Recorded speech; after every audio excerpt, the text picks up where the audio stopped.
নিদ্রা সমুদ্র সৈকত বরিশাল বিভাগের বরগুনা জেলায় তালতলী উপজেলার সোনাকাঠা ইউনিয়নে অবস্থিত এই নিদ্রা সমুদ্র সৈকত খুব সহজেই গুলিয়াখালী সি বিচের ফিল পেতে চাইলে নিদ্রা সমুদ্র সৈকতের বিকল্প আর কিছুই হতে পারে না। পায়রা বিষখেলি এবং বলেশ্বর নদীর মিলিত স্থানকে ঘিরে গড়ে উঠেছে এই নিদ্রাদ্বীপ। বর্তমানে এই নিদ্রাদ্বীপ বরগুনা জেলার সৌন্দর্যকে আরও অনেকটা বাড়িয়ে দিয়েছে।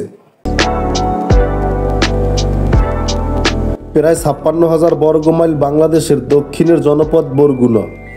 এ জেলায় লুকিয়ে আছে প্রাকৃতিক সৌন্দর্যে অনন্য বেশ কিছু পর্যটন কেন্দ্র, যার মধ্যে তালতলী উপজেলার নিদ্রাচর একটি। এখানে আসলে একই সাথে আপনার চোখ এবং মনকে তৃপ্ত করবে। আন্তরা কয় যে নিদ্রাচর কোন দিক?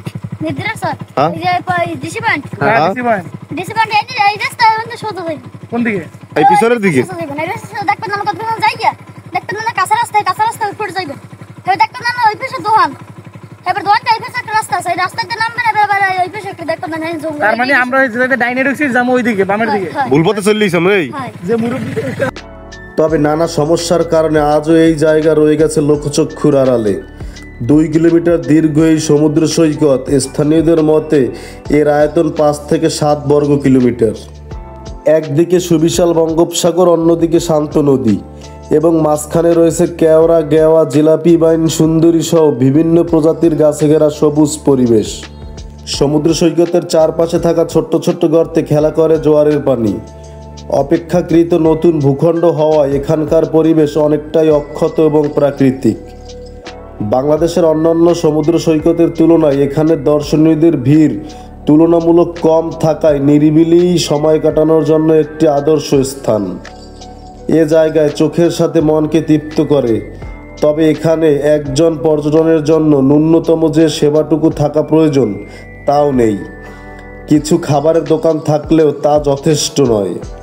এছাড়াও এখানে আসার জন্য আপনি যে পথ পাড়ি দেবেন তার অবস্থাও খুবই খারাপ। আমি মনে করি বরগুনা জেলা প্রশাসন এসব বিষয় নিয়ে কাজ করলে নিদ্রাচর এবং এর পাশের শুভসন্ধ্যা বীচ খুলতে পারে পর্যটকদের জন্য নতুন দ্বার। তবে আমার কাছে মনে হচ্ছে বাংলাদেশের কোনো আন্ডাররেটেড গন্তব্য থেকে থাকলে সেটা হচ্ছে এই তালতলী উপজেলা। কারণ এখানে পেয়ে যাবেন আপনি এক টিকিটে 3 ছবি। গুলিয়াখালী সি বিচ দেখতে আপনাকে সীতাকুণ্ড যাওয়ার দরকার নেই। কক্সবাজার বা কুয়াকাটার মতো সৈকত দেখতে কক্সবাজার বা কুয়াকাটা যাওয়ার দরকার নেই। সুন্দরবনের মতো ম্যানগ্রোভ বন দেখতে আপনার সুন্দরবন যাওয়ার দরকার নেই। এই সব কিছুই পাবেন বরগুনা তালতলী আসলে। এখানে যারা বরিশাল থেকে যাবেন তাদের যদি নিজস্ব গাড়ি না থাকে তাহলে বরিশাল রূপাতলী বাস স্ট্যান্ড থেকে বরগুনা আমতলীর বাসে 100 টাকা টিকিটে আমতলী যাবেন। এরপর বাস থেকে নেমে মাহেন্দ্র করে 80 টাকায় আমতলী থেকে তালতলী পৌঁছে যাবেন। এরপর তালতলী থেকে অটোতে 30 টাকা বা 40 টাকায় নিদ্রাচর যেতে পারবেন।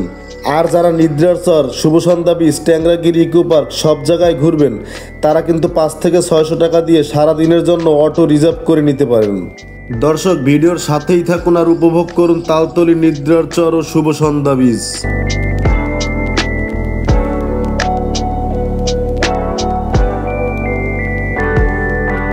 দর্শক, এই ছিল আজকের ভিডিওটি ভালো লাগলে লাইক, কমেন্ট, শেয়ার দিয়ে পাশে থাকবেন। আল্লাহ হাফেজ।